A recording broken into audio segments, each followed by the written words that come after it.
بسم الله الرحمن الرحيم ومن أحسن قولا ممن دعا إلى الله وعمل صالحا وقال إنني من المسلمين. السلام عليكم ورحمة الله وبركاته. إن الحمد لله نحمده ونستعينه ونستغفره ونعوذ بالله من شرور أنفسنا ومن سيئات أعمالنا. من يهده الله فلا مضل له ومن يضلل فلا هادي له. وأشهد أن لا إله إلا الله وحده لا شريك له وأشهد أن محمدا عبده ورسوله صلى الله تعالى عليه وعلى آله وصحبه وسلم تسليما كثيرا. أما بعد. সম্মানিত দিনী ভাতৃমণ্ডলী, আল্লাহ রাব্বুল আলামিনের প্রশংসা এবং রাসূলুল্লাহ সাল্লাল্লাহু আলাইহি ওয়াসাল্লামের সালাতু সালামের পরে আজ 17 জিলকাদা 1442 হিজরি মোতাবেক 27 জুন 2021 রবিবার ধারাবাহিক আলোচনা আমাদের নাজাতপ্রাপ্ত দলের আকীদার পর্ব নম্বর 48। বিষয়বস্তু মৃত্যুর প্রতি ঈমানের দলিল এবং কবরের নিয়ামত এবং আযাবের দলিল। তাহলে আজকে আমাদের দুটো বিষয় আসবে, বা তিনটি বললেও ভুল হবে না। তা হচ্ছে মৃত্যু, কবরের নিয়ামত এবং কবরের আযাব। এসবের দলিল কোরআন সুন্নাহ থেকে। আলোচনা একটু লম্বা আছে, বিষয়বস্তু শেষ করতে সময় লাগতে পারে, এই জন্য সংক্ষেপে যথাসাধ্য সারার চেষ্টা করবো ইনশাআল্লাহ তাআলা। বলছেন লেখক, মা দালিলুল ঈমান বিল মউত, মৃত্যুর প্রতি ঈমানের দলিল কি? কোরআনে কারীমের প্রথম বেশ কিছু আয়াত নিয়ে এসেছেন, আর তারপরে হাদিসের দিকে ইঙ্গিত করেছেন যে এই মর্মে অনেক হাদিস রয়েছে। আল্লাহ তাআলা, মহান আল্লাহ ইরশাদ করছেন, কুল ইয়াতাওয়াফাকুম মালাকুল মাউতিল্লাযী উক্কিলা বিকুম সুম্মা ইলা রাব্বিকুম তুরজাউন। হে নবী বলে দাও, আল্লাহ সম্বোধন করে বলছেন কোরআনে কারীমে রাসূলুল্লাহ সাল্লাল্লাহু আলাইহি ওয়াসাল্লাম, বলে দাও ইয়াতাওয়াফাকুম মালাকুল মউত, মৃত্যুর দায়িত্বে নিযুক্ত ফেরেশতা তোমাদের আত্মাগুলি গ্রহণ করে থাকে। তাওয়াফা মানে গ্রহণ করা, মৃত্যু দান করা, ওফাত দান করা। তোমাদের আত্মাগুলি গ্রহণ করে থাকেন মৃত্যুর দায়িত্বশীল ফেরেশতা, আল্লাযী ওয়াক্কালা বিকুম, যাকে তোমাদের প্রতি নিযুক্ত করা হয়েছে। সুম্মা ইলা রাব্বিকুম তুরজাউন, তারপরে মৃত্যুর পরে তোমাদের প্রতিপালকের কাছে প্রত্যাবর্তন করানো হবে, ফিরিয়ে নিয়ে আসা হবে। মরার পরে এক্সপায়ার হয়ে গেল এমন কথা নাই, এটা কোনো মুসলিম বলবে না। মরার পরে দুনিয়ার এক্সপায়ার হল, কিন্তু তার পরকাল শুরু হল এবং তার গন্তব্য স্থান জান্নাত না হয় জাহান্নাম, তৃতীয় কোনো স্থান। আল্লাহ আমাদের সকলকে জান্নাতুল ফিরদৌসের পথে অবিচল থাকার তৌফিক দান করেন এবং জান্নাতুল ফিরদৌস দান করেন। জাহান্নামের রাস্তা থেকে আল্লাহ আমাদেরকে পুরোপুরি বেঁচে থাকার তৌফিক দান করেন। সূরা সাজদার আয়াত নম্বর 11, এখানে মালাকুল মউত, মৃত্যুর কথা এসেছে। আর মৃত্যু দিয়ে থাকে আল্লাহ নির্দেশে এমন ফেরেশতা যাকে মালাকুল মউত বলা হয়, তার নাম আজরাইল নয়। আজরাইল নামটি আহলে কিতাব কিতাব থেকে এসেছে, কোরআন সুন্নাহয় এর কোনো হাদিস নেই। দ্বিতীয় আয়াত মহান আল্লাহ ইরশাদ করেছেন সূরা আলে ইমরান আয়াত নম্বর 185, কুল্লু নাফসিন যায়িকাতুল মউত, প্রত্যেক জীবন, নফস মানে জীবন, নফস মানে প্রাণ, প্রত্যেক প্রাণ বা প্রত্যেক জীবনের যায়িকাতুল মউত, প্রত্যেক জীবন বা প্রত্যেক প্রাণ মৃত্যুর আস্বাদন গ্রহণ করবে বা মৃত্যুর আস্বাদ গ্রহণ করবে। মৃত্যুর আস্বাদ বা মৃত্যুর স্বাদ গ্রহণ করবে। যার প্রাণ রয়েছে, যার জীবন রয়েছে, তার মৃত্যু রয়েছে। শুধু মানুষ নয়, যত প্রাণী রয়েছে। তারপরে কি হবে? মানব জাতির সম্পর্কে আল্লাহ বলছে, ওয়া ইন্নামা তুওয়াফাউনা উজুরাকুম ইয়াওমাল কিয়ামাহ, আর তারপরে নিঃসন্দেহে তোমাদেরকে কিয়ামতের দিনে পূর্ণ মাত্রায় প্রতিদান দেওয়া হবে।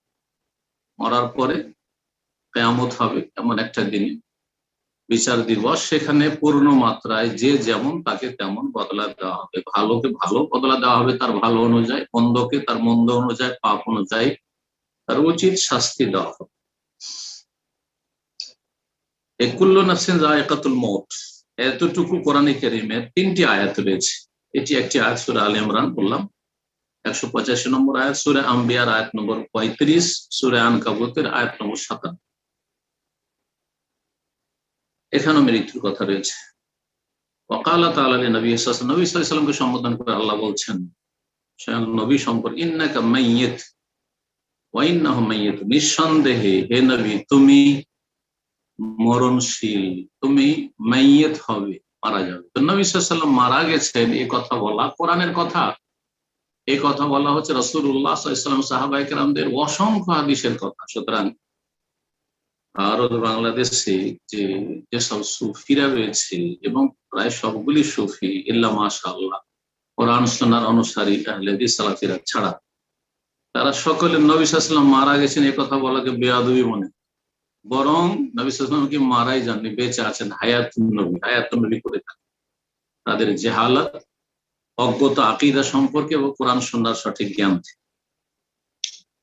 আল্লাহ স্বয়ং বলছে ইন্নাকা মাইয়িত, হে নবী নিশ্চয়ই নিঃসন্দেহে তুমি মৃত হবে। ওয়া ইন্নাহুম মাইয়িতুন, আর তারাও তোমার চারপাশে যারা আছে শত্রু বন্ধু, তারাও মৃত্যুবরণ করবে, মারা যাবে। সূরা জুমার আয়াত নম্বর 30। মহান আল্লাহ আরো বলছেন সূরা আম্বিয়ার আয়াত নম্বর 34, ওমা জাআলনা লিবাশারিন মিন ক্বাবলিকাল খুলদ, হে নবী তোমার পূর্বে কোন মানুষকে স্থায়িত্ব দান করিনি, কোন মানুষ স্থায়ী হয়নি আদম আলাইহিস সালাম থেকে শুরু করে, না কোন নবী না রাসূল, কেউ চিরস্থায়ী থাকে নাই বা চিরস্থায়ী হয় নাই।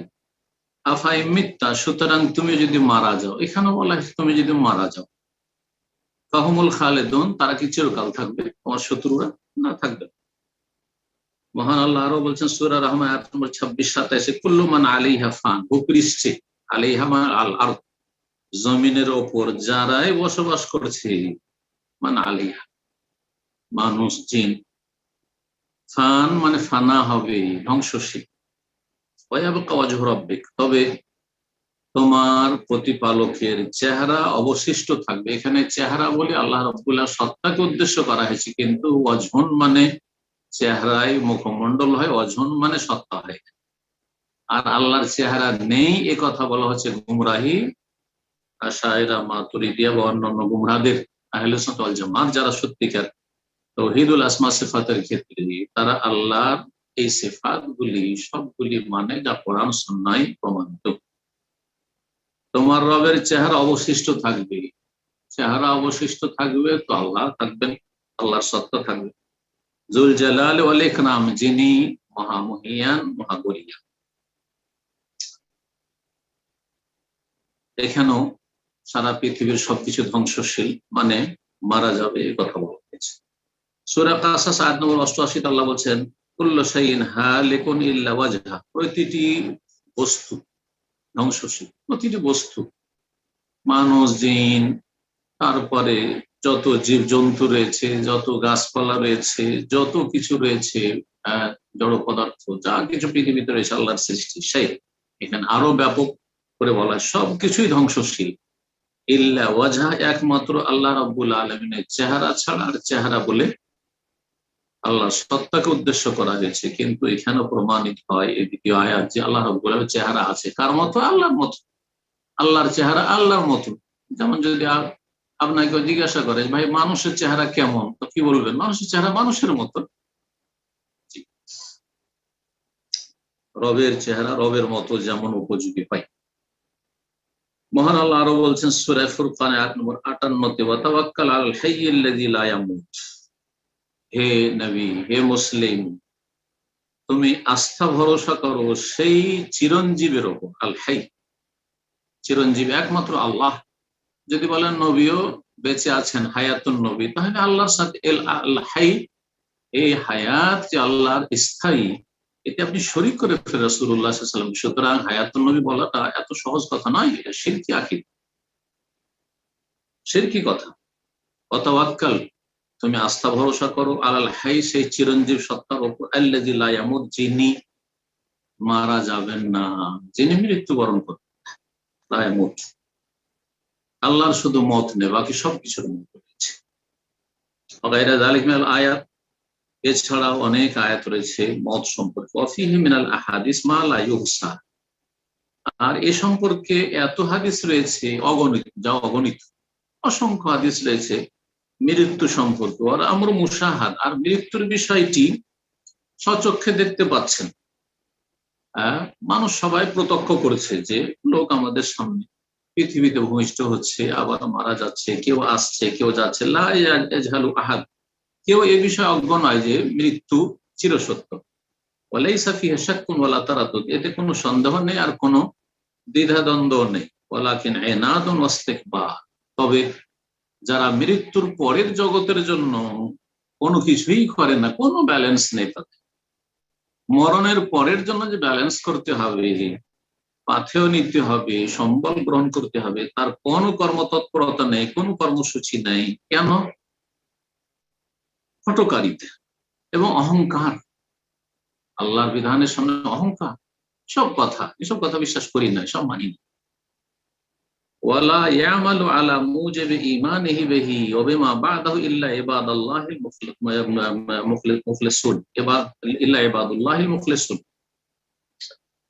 মৃত্যু চিরসত্য, অধিকাংশ অমুসলিমও বা সব মানুষই বলবে যে মুসলমান মারা যাচ্ছে, চোখের সামনে দেখতে পাচ্ছি, মৃত্যু চিরসত্য। কিন্তু মৃত্যুর পরের জগৎ, এটা হচ্ছে আসল বিষয়। এটা হচ্ছে ঈমান এবং কুফরের বিষয়। বিশ্বাস করলে ঈমান, আর যদি কেউ বিশ্বাস না করে মরণের পরে জীবন, তাহলে সে কাফের। বলছেন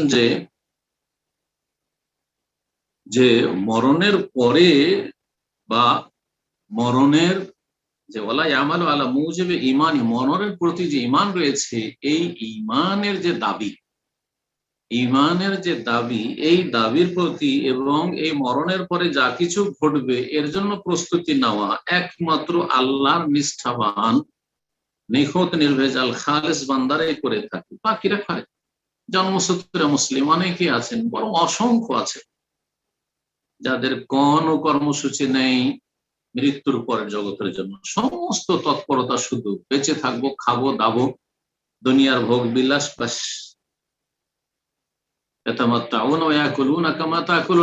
ভোগ বিলাস করা, আর যেমন গবাদি পশুতে খায় আর লোড আনলোড করে, ঠিক ওই কাজ। তো এই কাজ তো মানুষের জন্য, মানুষকে আল্লাহ বিবেক বুদ্ধি দিয়ে তৈরি করেছেন এবং তাদের জন্য আম্বিয়া রসুল পাঠিয়েছেন, তাদের জন্য আসমানি বিধিবিধান নাযিল করেছেন। মানুষকে চিন্তা করা উচিত।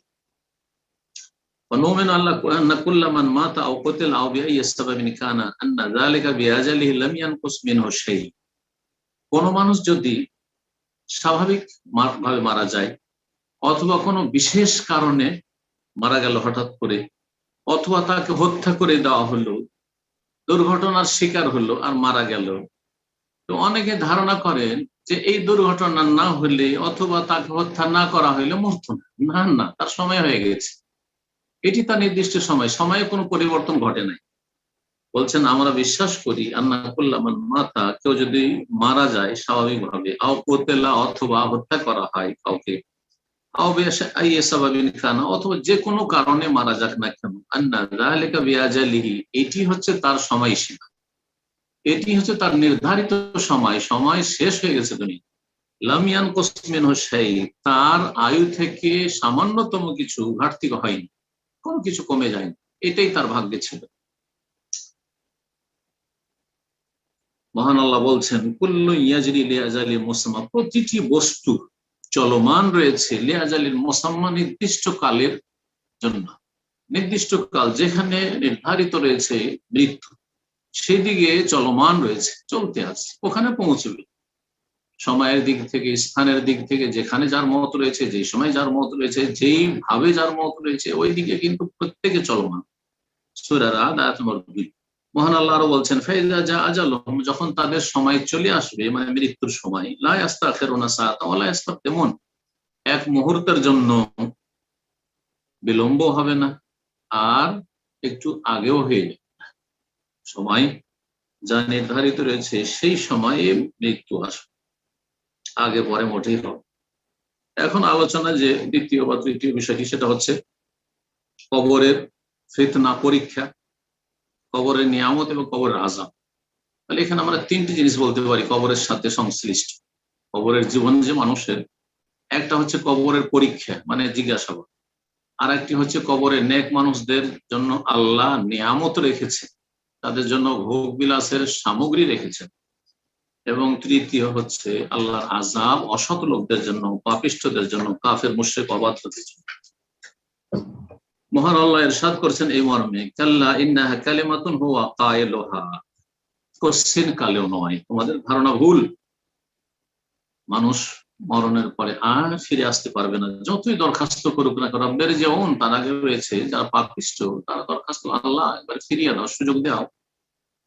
আল্লাহ বলুন কাল্লা, কোশ্চিন কালেও না, আর ফিরার সুযোগ নেই, সময় দিয়েছিলাম পৃথিবী। ইন্নাহা কালিমাতুন হুয়া কায়িলুহা, এটি তো একটি কথা মাত্র যা সে বলবে, ওই পাপিষ্ঠ মানুষরা বলবে।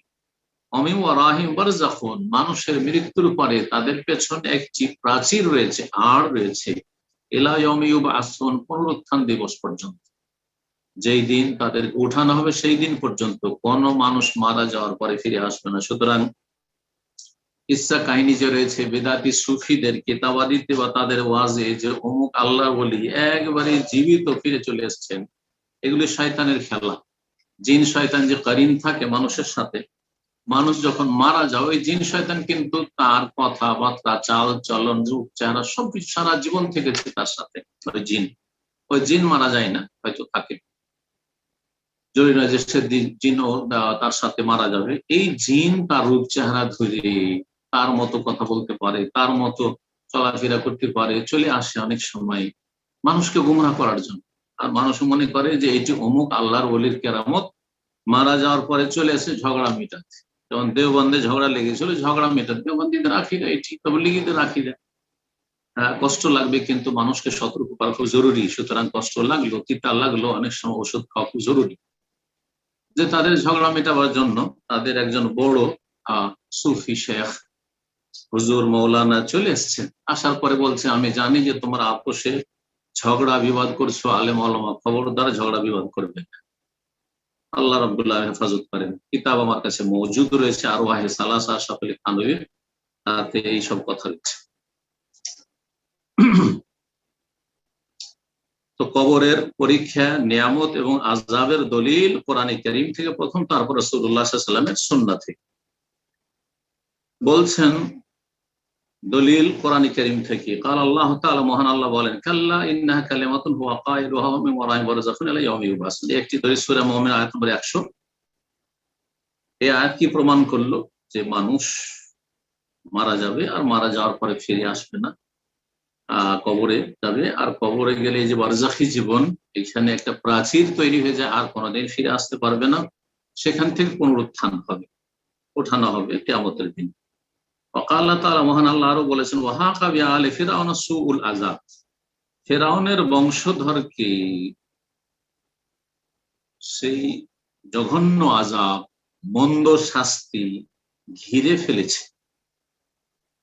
ফেরাউন এবং ফেরাউনের যে সেনাবাহিনী, তার দলবল, তাদেরকে আল্লাহ রাব্বুল পক্ষ থেকে কঠিন আযাব, মর্মান্তিক আযাব ঘিরে ফেলেছে। আন্নার ইউরাজুন আলাইহা, আর তা হচ্ছে তাদের ওপর বা তাদেরকে জাহান্নামের আগুনের ওপর পেশ করা হচ্ছে। জাহান্নামের আগুনে তাদেরকে জ্বালানো হচ্ছে। সেই জাহান্নাম, আসল জাহান্নামের আগে জাহান্নামের আগুনের শাস্তি দেওয়া হচ্ছে। হুদুবুম ওয়া আশিয়া, সকাল বিকাল, সকাল বিকাল বলতে সবসময় তাদের সেই জাহান্নামের শাস্তি পেতে হচ্ছে, ভুগতে হচ্ছে। ওয়ায়াউমা তাকুমুস সা, এবং কিয়ামত যেদিন কায়েম হবে সেই দিন জাহান্নামে যেতে হবে। তার আগে এই কবরের জীবনেও সকাল বিকাল জাহান্নামের আগুনে তাদেরকে পরিবেশন করা হচ্ছে। আদখিলু আলা ফিরআউন আশাদ্দাল আযাব, আল্লাহর পক্ষ থেকে নির্দেশ যে তাদেরকে, এই ফিরআউনের অনুসারীদেরকে, দলবলকে দাখিল করো, ঢুকিয়ে দাও আশাদ্দাল আযাব, কঠিন শাস্তি। সূরা গাফির, যার অপর নাম হচ্ছে সূরা মুমিন, আয়াত 45-46। তাহলে কবরের আযাবের কথা এতে আসে। আল্লাহ রাব্বুল আরো বলছেন সূরা ইব্রাহিমের আয়াত নম্বর 27-এ, ইউসাব্বিতুল্লাহু আল্লাযীনা আমানু বিল কওলি সাবিতি ফিল হায়াতিদ দুনিয়া ওয়া ফিল আখিরাহ। এই আয়াতটি কবরের আযাব সম্পর্কে বা কবরের নিয়ামত সম্পর্কে নাযিল হয়েছে। মুমিন বান্দাকে আল্লাহ প্রতিষ্ঠিত রাখবেন, জবাব দিতে পারবে যে কবরের পরীক্ষা, এই পরীক্ষা সম্পর্কে। মান রাব্বুকা মা দীনুকা মান নাবিয়ুকা, এই যে প্রশ্নগুলি হবে এই সম্পর্কে আয়াত নাযিল হয়েছে। আল্লাহ রাব্বুল আলামিন প্রতিষ্ঠিত রাখবেন আল্লাযীনা আমানু, মুমিনদেরকে, বিল কওলি সাবিত, প্রতিষ্ঠিত বাণীর মাধ্যমে, মানে লা ইলাহা ইল্লাল্লাহ, তাওহীদে যে বিশ্বাসী এবং তাওহীদের স্বীকৃতি দানকারী তারা ছিল, মুসলিম ছিল সেই জন্য, ফিল হায়াতিদ দুনিয়া ওয়া ফিল আখিরাহ, ইহ জগতে এবং পরজগতে। ইহ জগতে প্রতিষ্ঠিত রেখেছেন তাওহীদের উপর আল্লাহ রাব্বুল আলামিন, যেহেতু তাওহীদকে তারা আঁকড়ে ধরেছে আর তাওহীদের ভিত্তিতে তারা ঈমান ইসলামের উপর ছিল। অফিল আখিরাহ, আর পরকালে প্রতিষ্ঠিত হবে, মরণের পরে প্রতিষ্ঠিত থাকবে মুনকার নাকিরের প্রশ্নের জবাবে, যখন তাদেরকে জিজ্ঞেস করা হবে তোমার রব কে, তোমার দিন কি, তোমার নবী কে। মহান আল্লাহ আরো বলছেন ওয়ালাউ তারা ইয যালিমুন, কবরের আযাব সম্পর্কে আয়াত। যদি তুমি দেখতে জালেমদেরকে, ইয যালিমুনা ফি গামারাতিল মউত, যখন জালেমরা মৃত্যুর যন্ত্রণায় ছটফট করবে, মৃত্যু যন্ত্রণা ভোগ করবে। ওয়াল মালায়েকাতু বাসিতু আইদিহিম, আর ফেরেশতারা মানুষের রূহ, আত্মা গ্রহণের জন্য বাসিতু আইদিহিম, নিজ নিজ হাত সম্প্রসারিত করবেন। ফেরেশতারা হাত বাড়াবে জান কবজ করার জন্য। আখরিজু আনফুসাকুম, এবং তারা বলবেন যে তোমাদের আত্মাগুলি বের করে দাও, পালাচ্ছ কোথায়।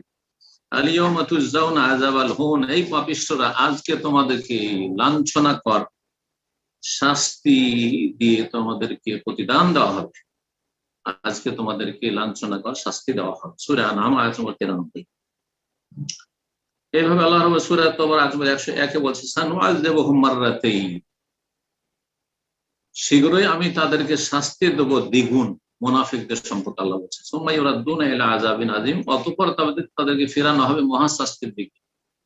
তাহলে আল্লাহ রাব্বুল বলছেন যে দ্বিগুণ শাস্তি দেব। এক হচ্ছে শাস্তি, কবরের শাস্তি, আর তারপরে মহাশাস্তি হচ্ছে জাহান্নামের শাস্তি। ওয়াগাইরা যালিক মিনাল আয়াত, এছাড়া অনেক আয়াত রয়েছে। তো আয়াতগুলি হলো, এখন বেশ কিছু হাদিস সংক্ষেপে নিয়ে এসেছেন, অনেক লম্বা লম্বা হাদিস রয়েছে কবরের আযাব এবং কবরের নিয়ামত সম্পর্কে, কবরের জিজ্ঞাসাবাদ সম্পর্কে। বলছেন মা দালিল যালিক মিনাস সুন্নাহ, কবরের ফিতনা মানে পরীক্ষা, কবরের নিয়ামত এবং কবরের আযাবের দলিল সুন্নাহ থেকে, হাদিস থেকে কি হতে পারে। বলছেন আল আহাদিসুস সাহিহাতু ফি যালিকা বালাগাত মাবলাগাত তাওয়াতুর, সহিহ হাদিস এই মর্মে কবরের পরীক্ষা, আযাব, নিয়ামত সম্পর্কে মুতাওয়াতির পর্যন্ত পৌঁছে আছে, মানে এত বেশি যে সবচাইতে শক্তিশালী এবং সবচাইতে যেটা মজবুত হাদিস মুতাওয়াতির। হাদিসকে প্রথম 4 ভাগে ভাগ করা হয়েছে, মুতাওয়াতির, তারপরে মাশহুর, তারপরে আজিজ, তারপরে গরীব। প্রতিটি স্তরে সনদে কমপক্ষে 4 জন বা ততোধিক বর্ণনাকারী থাকবে। এত বেশি বর্ণনাকারী থাকবে যে সাধারণত এত বর্ণনাকারীর একসাথে মিথ্যার উপর একমত হওয়া অসম্ভব, এটাকে মুতাওয়াতির হাদিস বলা হয়। প্রথম হাদিস হচ্ছে আনাস রাদিয়াল্লাহু তাআলা আনহু থেকে বর্ণিত, যা সহিহ বুখারী মুসলিমে রয়েছে। আন্না রাসূলুল্লাহ সাল্লাল্লাহু আলাইহি ওয়াসাল্লাম বলেছেন ইন্নাল আবদা ইযা উদিয়া ফি কবরিহি, যখন বান্দাকে কবরে রাখা হয়, ওয়াতাওয়াল্লা আনহু আসহাবুহু, আর সাথী সঙ্গীরা সেখান থেকে ফিরে যায়, রওনা হয়ে যায়, ওয়া ইন্নাহু লা ইয়াসমা কারআনি আলাইহিম, তখন সাথে সাথে উঠানো হয়, ফেরেশতারা এসে উঠায় ওই মৃত ব্যক্তিকে। যখন উঠায় সে লোকজনের জুতো স্যান্ডেলের আওয়াজ শুনতে পায়, খটখট করে লোকেরা চলে যাচ্ছে হেঁটে।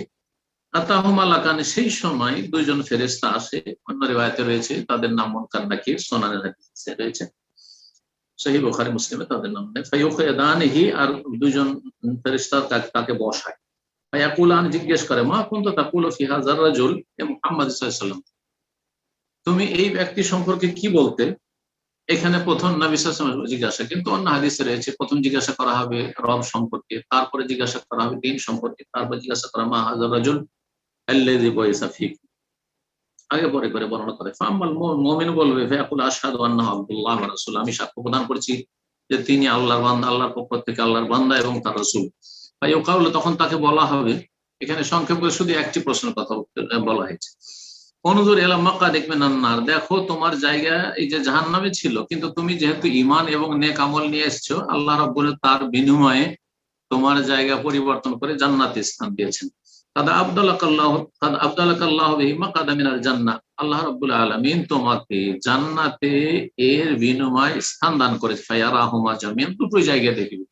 আমি যদি কুফরি করে আসতাম, শিরক করে আসতাম, ঈমান না নিয়ে আসতাম, যদি নেক আমল না করে আসতাম, তো জাহান্নামে আমার এটা ছিল জায়গা। কিন্তু আলহামদুলিল্লাহ আমি ঈমান এবং নেক আমল নিয়ে এসেছি, তো আমার জায়গা এখানে জান্নাত পেয়েছে। কথাটা বলছেন লোকের আল্লাহ না, আমাদের জন্য আলোচনা করা হয়েছে হাদিসে, আন্নাহু ইউফসাহু লাহু ফি কবরিহি, তার কবরকে প্রশস্ত করা হবে নেক মানুষের। সুম্মা রাজা ইলা হাদিসে আনাস, তারপরে হাদিসে আনাসের হাদিস বর্ণনা করতে গিয়ে বলছেন আম্মাল মুনাফিক, মুনাফিক অথবা কাফের, আকীদার মুনাফিক বা কাফের।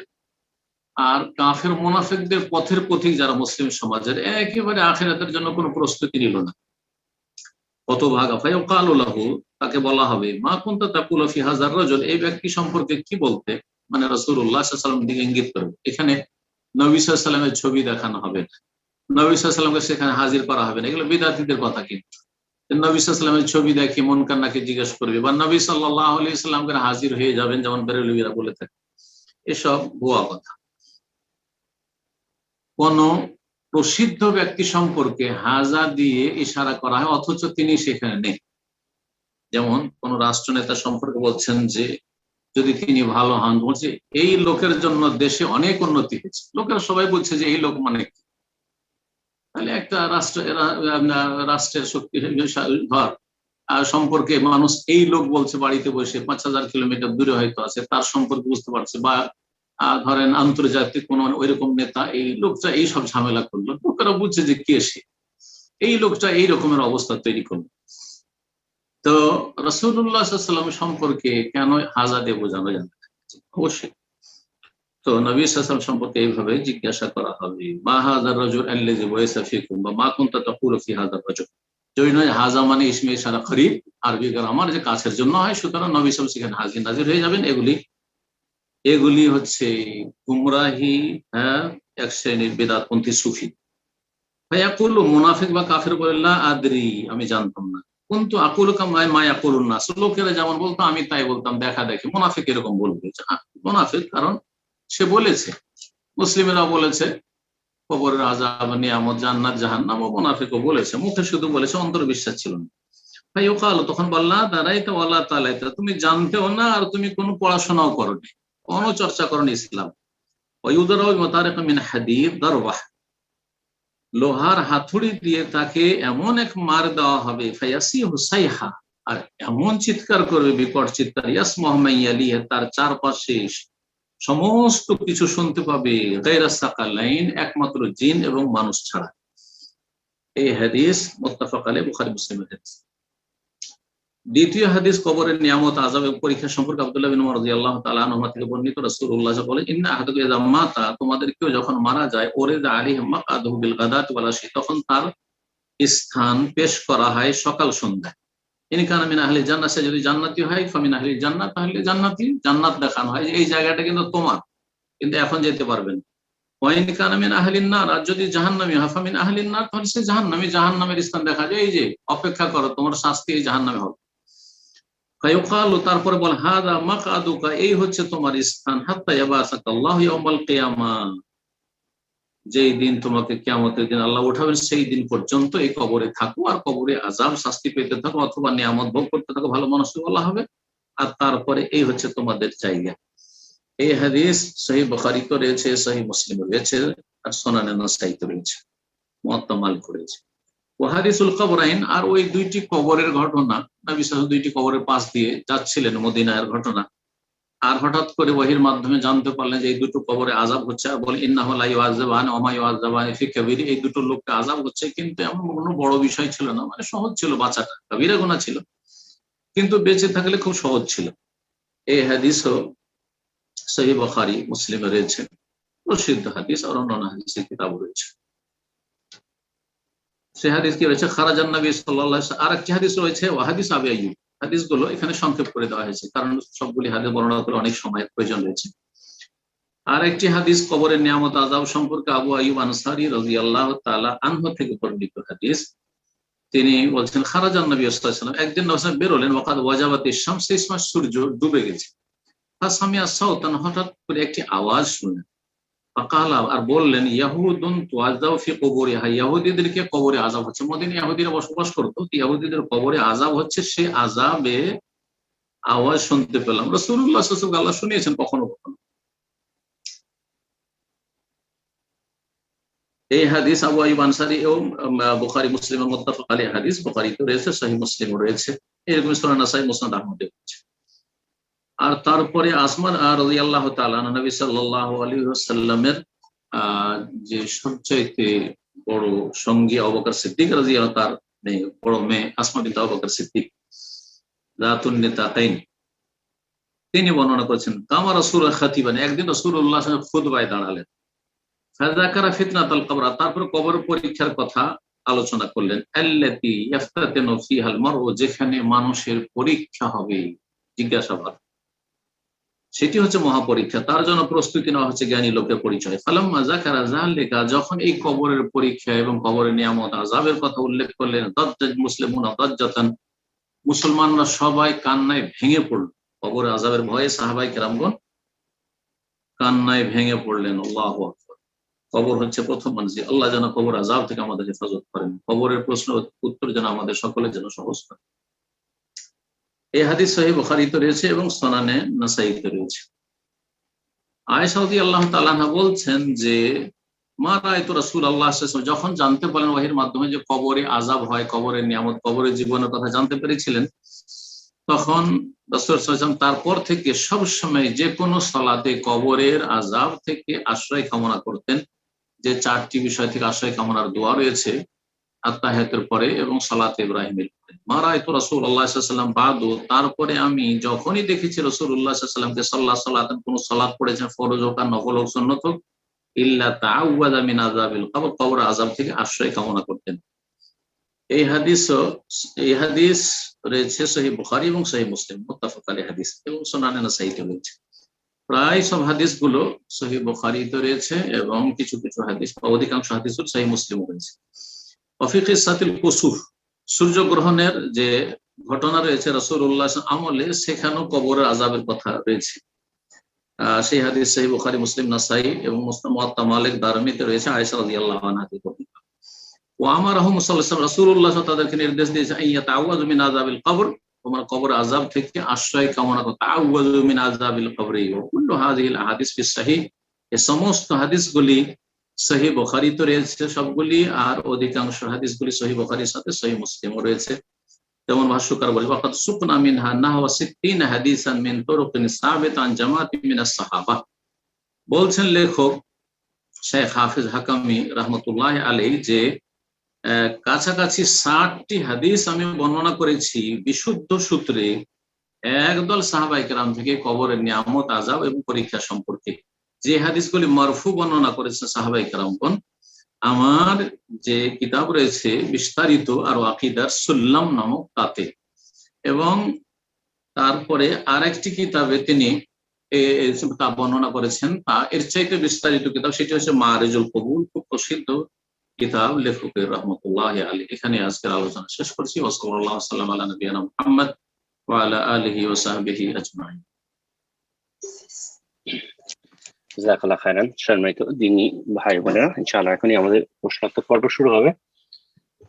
তো ইনশাআল্লাহ আমরা প্রশ্ন করার পূর্বে যারা প্রশ্ন করবো তাদের উদ্দেশ্যে বলছি মূলত যে আমরা যেখান থেকে প্রশ্ন করছি অবশ্যই সেটা মেনশন করার চেষ্টা করবো পরিচিতি লাভের উদ্দেশ্যে, এবং আবারও স্মরণ করে দিচ্ছি অবশ্যই আমরা একটা করে প্রশ্ন করবো।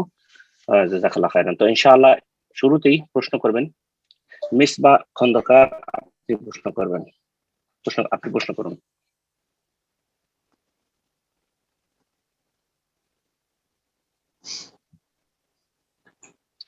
জি মিসবাহ খন্দকার, আপনার ফোনটা আনমিউট করে নিন।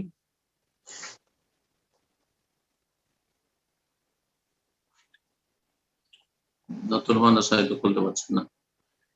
জি ইনশাআল্লাহ আমরা আরেকজনকে সুযোগ করে দিচ্ছি, পর্যায়ে প্রশ্ন করবেন। আয়েশা খাতুন, আপনি প্রশ্ন করুন। আসসালামু আলাইকুম। আসসালামু আলাইকুম রাহমাতুল্লাহি ওয়া বারাকাতুহু। জি আমি কানাডা থেকে আয়েশা বলছিলাম। ভাই ভালো আছেন? জি আলহামদুলিল্লাহ। সো আমার প্রশ্নটা হচ্ছে যে আমি আমার আব্বা মারা গেছেন, তো আমি যদি ওনার জন্য কান্নাকাটি করি, তো এখানে বলা হচ্ছে যে যে হাদিসে আছে যে যদি কান্নাকাটি করা হয় তাহলে তাকে কবর আযাব দেয়া হয়। কিন্তু আমি যদি মনে করে তাকে কান্নাকাটি করি তাহলে কি এটা ঠিক আছে নাকি এটা করা যাবে? এর আগে মনে হয় এরকম কাছাকাছি প্রশ্ন করেছিলেন, বিষয়টা আরো ক্লিয়ার করি, হয়তো ক্লিয়ার হয়নি সেজন্য আবার জিজ্ঞেস করছেন। জি কোন আপনজন প্রিয়জনের জন্য কান্নাকাটি করা, চোখের অশ্রু প্রবাহিত করে যদি কান্না হয় তাহলে জায়েজ। নবী সাল্লাল্লাহু আলাইহি সাল্লাম নিজে কেঁদেছেন ছেলে ইব্রাহিম রাদিয়াল্লাহু আনহুর জন্য। সাহাবীরা অবাক হয়ে জিজ্ঞেস করেছেন, ইয়া রাসূলুল্লাহ আপনিও কান্না করছেন? তখন বলে ইন্নাহা রাহমা, এটি হচ্ছে মায়া, দয়া। মায়া, ভালোবাসা, দয়া যদি কারো থাকে তাহলে অবশ্যই কান্না আসবে, এটা ধরে রাখার নয়। কিন্তু যে কান্নাতে মৃত ব্যক্তিকে আযাব হয় এবং যে এই কান্না করবে তাই সেও গুনাহগার হবে। ইন্নাল মাইয়াতা লা ইউআযাবু বিবুকাই আহলিহি আলাইহি, পরিবার পরিজনের সদস্যরা যদি কান্না করে মৃত ব্যক্তির উপর তাকে আযাব দেওয়া হবে। এই মর্মে বেশ কিছু যে হাদিস রয়েছে, এর অর্থ হচ্ছে যদি কেউ রোদন করে কান্না করে, বয়ান করে কান্না করা, এই ছিল তো সেই ছিল, হায় রে বাপরে মারে, এই যে এক এক অঞ্চলে এক এক রকমের কান্না যে রয়েছে। মহিলাদের কান্নাটা সাধারণত এই ধরনেরই কান্না, নাজায়েজ কান্না, যেটাতে মৃত ব্যক্তিকে আযাব হবে এবং যে কান্না করবে সেও গুনাহগার। নোহা করা, রোদন করা, বিলাপ করা এটা হারাম, জায়েজ নয়। জি, আশা করি বুঝতে পেরেছেন। আর তার সাথে আরো বলেছি যে কারো মায়াতে কান্না নয়, দোয়া করে রবের কাছে কান্না, এটা সবচেয়ে ভালো। শোককে জাগিয়ে তোলার চেষ্টা করবে না, শোককে নিভিয়ে দেওয়ার চেষ্টা করবেন, শোককে ভুলে যাওয়ার চেষ্টা করবেন। 3 দিন পরে যথাসাধ্য চেষ্টা করতে হবে, শোককে ভুলে যাওয়ার, এবং তার জন্য আল্লাহ রাব্বুল আলামিন বেশি বেশি জিকির আজকার করতে হবে, মাইয়াতের জন্য দোয়া করতে হবে। আল্লাহ যেন তৌফিক দান। আমিন। তো ইনশাআল্লাহ আমি আচ্ছা, সম্ভবত মিসবাহ, ইনশাআল্লাহ আমি আবার সুযোগ করে দিচ্ছি। মিসবাহ খন্দকার, আপনাকে ফোনটা আনমিউট করে নিন, প্রশ্ন করুন।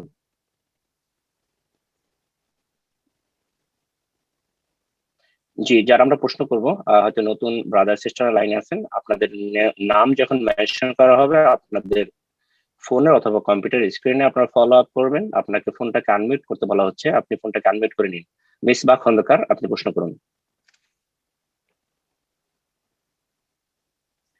ওকে, ইনশাআল্লাহ। তো আমরা আরেকজনকে সুযোগ করে দিচ্ছি, এরপর প্রশ্ন করবেন মোহাম্মদ সাকিব হাসান, আপনি প্রশ্ন করুন।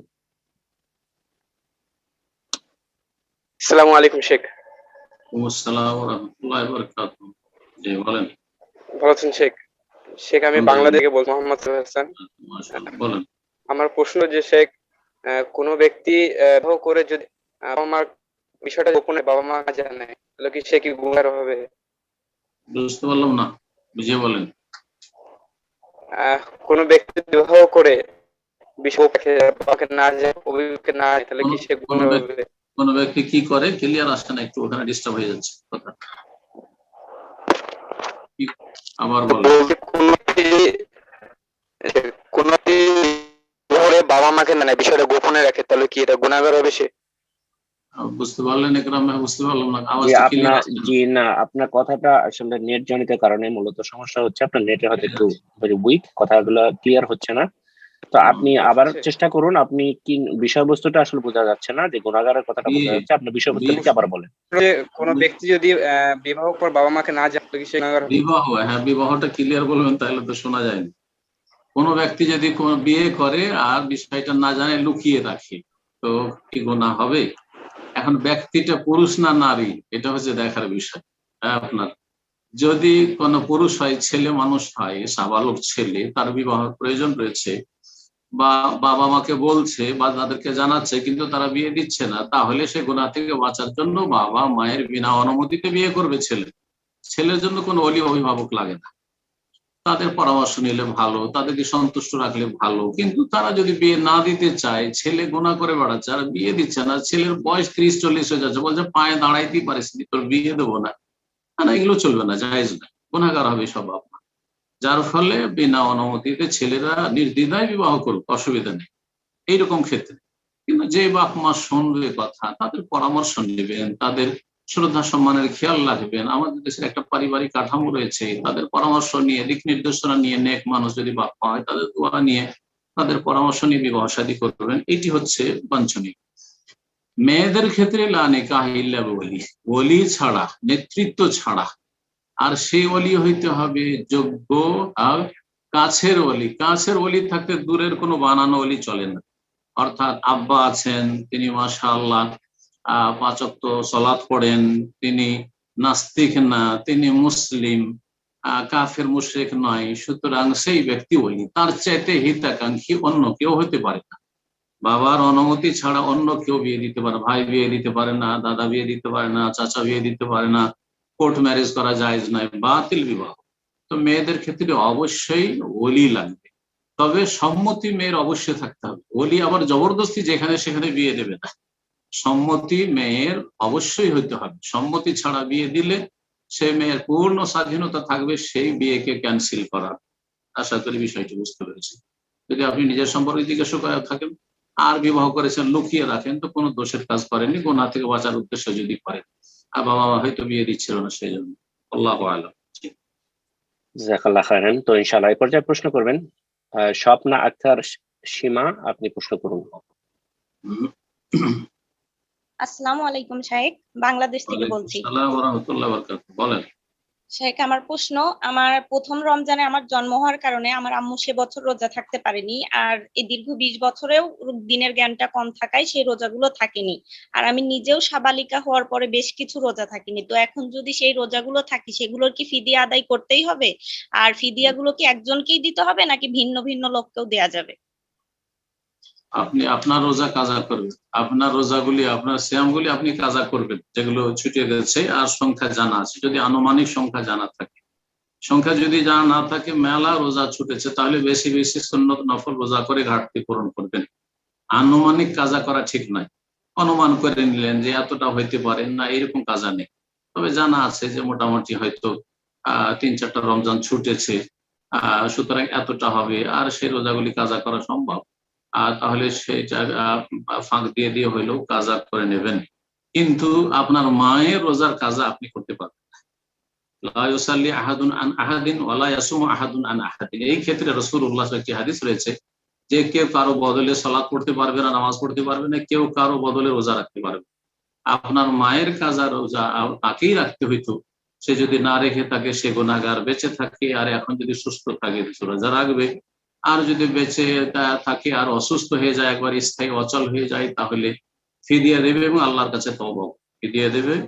আল্লাহু আ'লাম, আল্লাহ মাফ করবেন ইনশাআল্লাহ তওবা করলে। ইন্নাল্লাহা ইয়াগফিরু যুনুবা জামিআ, তওবা করবে। আর যদি মারা গিয়ে থাকেন তাহলে বেশি বেশি দান খায়রাত করেন, বেশি বেশি দান খায়রাত করেন, আর তার জন্য দোয়া করেন, আল্লাহ যেন তাকে মাফ করে দেন। ইনশাআল্লাহ এই পর্যায়ে প্রশ্ন করছেন তাসলিমা বেগম, আপনি প্রশ্ন করুন। আসসালামু আলাইকুম শাইখ, আমি লস এঞ্জেলস থেকে। কেমন আছেন? জি আলহামদুলিল্লাহ। বলেন। শাইখ, আমার হাজবেন্ড সম্পর্কে তো আপনি জানেন, এখন আমার ছেলের 13 বছর হবে এই অক্টোবরে। আমার ছেলেকে নিয়ে কি আমি নিজে হজে যেতে পারবো বা ওমরাতে যেতে পারবো? জি,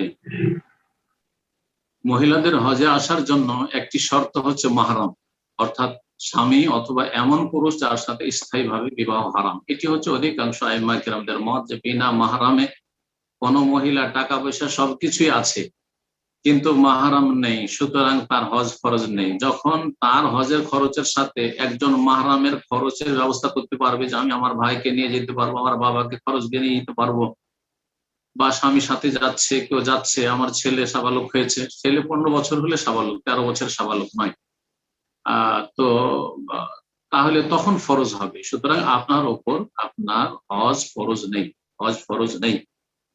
শুধু ইমাম ইবনে তাইমিয়া রাহিমাহুল্লাহর মত রয়েছে, আর এরকম অনেক আরো কিছু ওলামারা রয়েছেন যারা বর্তমানে ফতোয়া দিচ্ছেন যে রাস্তা যদি নিরাপদ হয়, রাস্তা নিরাপদ এবং রুফকা আমেনা, বেশ কিছু মহিলা সাথী সঙ্গী রয়েছে, আর রাস্তায় কোনো রকমের রিস্ক নেই, এখানে এসে কোনো রিস্ক নেই, তাহলে মহিলা আসতে বিনা মাহরামে হজে আসতে পারে, নেকির সফরে আসতে পারে। এই মত ইবনে তাইমিয়া রাহিমাহুল্লাহ রয়েছে সালাফি উলামাদের মধ্যে, আর অন্যান্যরা অনেকেই আজকাল বলে থাকেন, তবে সতর্ক থাকা ভালো। তারপরে সতর্ক থাকা ভালো, সেটি ইজতিহাদি ফতোয়া। রাসূলুল্লাহ সাল্লাল্লাহু আলাইহি ওয়াসাল্লামের হুকুম হচ্ছে লা তুসাফিরুল মারআতু বিদুনে মাহরাম বা ইল্লা মাজি মাহরাম, মাহরাম ছাড়া কোনো মহিলা যেন সফর না করে, সেটা নেকির সফর হোক আর সেটা জায়েজ সফর হোক, যে কোনো সফর হোক না কেন। সুতরাং বিলম্ব করেন আর 2টা বছর থামেন। আর করোনা আছে, এখন তো হজে চান্সই পাওয়া যাচ্ছে না, হজে চান্সই পাওয়া যাচ্ছে না। জানি না কখন যে হয়তো মানুষরা চান্স পাবে, অনেকে লাইনে আছে, কেউ চান্স পাচ্ছে না, আমাদের চোখের সামনে দেখছি। সুতরাং ইনশাআল্লাহ 2টা বছর পার হয়ে যাবে কাজে, আর তারপরে 15 বছর আপনার ছেলে হয়ে গেলে সাবালক হয়ে যাবে ইনশাআল্লাহ শরীয়তের দৃষ্টিতে, তখন তাকে নিয়ে হজে আসেন ইনশাআল্লাহ। আল্লাহ তৌফিক দান। আমিন। তো ইনশাআল্লাহ এই পর্যায়ে প্রশ্ন করবেন সাইদ ইদ্রিস, আপনি প্রশ্ন করুন। আসসালামু আলাইকুম। ওয়ালাইকুম আসসালাম ওয়া রাহমাতুল্লাহি ওয়া বারাকাতুহু। জি কি ভালো বলেন। আছেন? আলহামদুলিল্লাহ, বলেন। আমি নিউ ইয়র্ক থেকে। আচ্ছা বলেন। মহিলা নামাজে হাত, মুখ, পা কতটুকু খোলা রাখলে নামাজ হবে? বাংলাদেশের মা বোনেরা শাড়ি পরে থাকে, যা বাঙালির কালচার। অনেকে বলে শাড়ি পরে নামাজ পড়া ঠিক না, এই ব্যাপারে একটু বললে ভালো হতো। ধন্যবাদ। জি, মহিলারা কতটা শরীর ঢেকে রাখবে সালাতে? হাত কবজি পর্যন্ত খোলা রাখতে পারে, জি। আর চেহারা খোলা রাখবে যদি বেগানা পুরুষ না থাকে। বেগানা পুরুষ থাকলে চেহারা ঢাকতে হবে, যথাসাধ্য হাতও ঢাকতে হবে, কিন্তু চেহারা অবশ্যই ঢাকতে হবে, চেহারাটা আসলে ফিতনা রয়েছে। কিন্তু সাধারণত বাড়িতে সালাত পড়লে, সেখানে যেখানে সালাত পড়ে সেখানে কোনো বেগানা নন মাহরম পুরুষ নেই, সুতরাং সেটা হচ্ছে লেবাসুস সালাত, সালাতের লেবাসে হাত খোলা থাকবে কবজি পর্যন্ত, চেহারা খোলা থাকবে। পা খোলা থাকবে কিনা, জায়েজ কিনা, এই নিয়ে দ্বিমত রয়েছে। একদল ওলামা কঠোরতা অবলম্বন করেছে, বলছেন না, পায়ের তলা পর্যন্ত ঢাকতে হবে, কিন্তু এই মর্মে কোনো শক্ত অকাট্য স্পষ্ট দলিল নেই, যার ফলে পায়ের ক্ষেত্রে পায়ের ওপর ভাগ যদি ঢেকে যায়, টাকনার নিচ পর্যন্ত, একবার টাকনার নিচে কাপড় মাটিতে ঝুলছে, তাই যথেষ্ট। পায়ের তলা ঢাকতে হবে মোজা পরে, মানে প্রত্যেক সালাতে তাহলে মোজা পরতে হবে মা বোনদেরকে, এমন কোনো দলিল নেই। সুতরাং এইরকম ফতোয়া দিই না এবং নকল করি না। ওলামাদের মধ্যে ইখতিলাফ হয়েছে, শেখ ইবনে বাজ সতর্কতা অবলম্বন করে মোজা পড়তে বলছে, পায়ের তলা ঢাকতে বলছেন, কিন্তু শেখ ইবনে হাসান বলছেন না, কোনো দলিল, কোনো শক্ত দলিল। অথচ শেখ ইবনে হাসানের শেখ ইবনে বাজ রাহিমাহুল্লাহ ছাত্র। তো কথা হচ্ছে যে ওস্তাদ যদি ইজতিহাদে দেখা যায় যে না, তার মতটি শক্তিশালী নয়, সেটা ছেড়ে দিতে হবে, এই শিক্ষা আমাদেরকে দেওয়া হয়েছে। সুতরাং আবার বলছি যে পায়ের ওপর ভাগটা ঢেকে নেওয়া যথেষ্ট, চেহারা খোলা থাকবে আর হাত কবজি পর্যন্ত খোলা থাকবে, এর বিষয় নাই।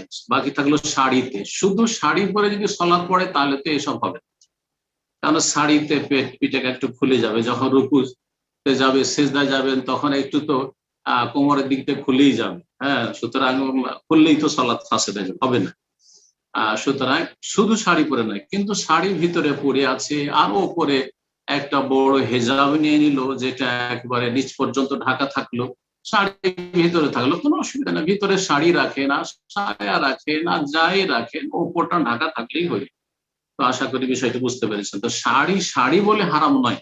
শাড়িতে সাধারণত শুধু শাড়িতে যদি চলাফেরা করে মহিলারা বেগানা পুরুষদের সামনে, তাহলে বেহায়া ব্যাপার তো অবশ্যই হইতে হবে, যার ফলে শাড়ি এই ক্ষেত্রে আপত্তিকর। বাকি বাড়িতে স্বামীর সামনে শাড়ি পরুক, ছেলে মেয়েদের সামনে শাড়ি পরুক, কোনো অসুবিধা নাই, বাবা মায়ের সামনে শাড়ি পরুক, কোনো অসুবিধা নেই, জায়েজ আছে। জি, জাযাকাল্লাহ খাইরান। ইনশাআল্লাহ এই পর্যায়ে প্রশ্ন করবেন সুলতান মাহমুদ, আপনি প্রশ্ন করুন। আসসালামু আলাইকুম রাহমাতুল্লাহ। শাইখ, আসসালামু আলাইকুম ওয়া রাহমাতুল্লাহি ওয়া বারাকাতুহু। জি বলেন। পাবনা, বাংলাদেশ থেকে বলতেছিলাম। শাইখ, আমার প্রশ্ন হচ্ছে, কিছুদিন আগে একটা ইসলামিক পেজে দেখলাম যে আমরা যে মশলা জাতীয় খাবার খাই, তার মধ্যে হচ্ছে জায়ফল খাওয়া হচ্ছে, ওখানে বলা হচ্ছে হারাম, এবং জায়ফলের সাথে আরেকটা মশলা হয় জয়ত্রী, তাহলে সেটাও কি হারাম হবে? আর হারামটা আসলে কিরকম পর্যায়ে হারাম? দেখা যাচ্ছে অন্যান্য মশলার সাথেও কিছু হচ্ছে জায়ফল গুঁড়া থাকে, বিভিন্ন মিক্সড মশলার সাথে জায়ফলের গুঁড়া থাকে, তাহলে সেই ক্ষেত্রে কি সেটা খাওয়া হারাম হবে? একটু জানালে বাদ দিতেন। আসসালামু আলাইকুম।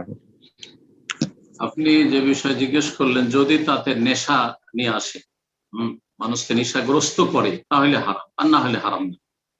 মা আসকারা কাসীরুহু ফাকালিলুহু হারাম। রাসূলুল্লাহ সাল্লাল্লাহু আলাইহি ওয়াসাল্লাম বলেছেন যে যার বেশি খেলে নেশা আসে তার অল্পটা হারাম। তো এখন জয় ফলে বা আরেকটি ফল কি বললেন, তাতে কি নেশা নিয়ে আসে আমার জানা নেই, কারণ আমি এইসব ব্যবহার করিনি আর এই সম্পর্কে অত তদন্ত করিনি। এখন আপনাকে জানতে হবে, আপনি যখন জয়ফল ব্যবহার করতে যাবেন যে এতে কি নেশাগ্রস্ত করে, যদি নেশাগ্রস্ত না করে তো হারাম নয়। পোস্তর কথা বলি, একটা পোস্ত, জানি না পোস্তকে আপনারা কি বলেন, কিন্তু পোস্তটা খুব মশহুর, হয়তো আপনারা জানেন, হয়তো পোস্ত নাম। এক ইন্ডিয়ান হাজি হজে এসেছিল আর পোস্ত নিয়ে এসেছিল। অনেক দেশে পোস্ত চাষ করে, দেশে কিন্তু ওই পোস্ত থেকে কিন্তু হিরোইন গাঁজা বানায়, নাকি হিরোইন বানায় এক শ্রেণীর লোকের, অসৎ লোকের।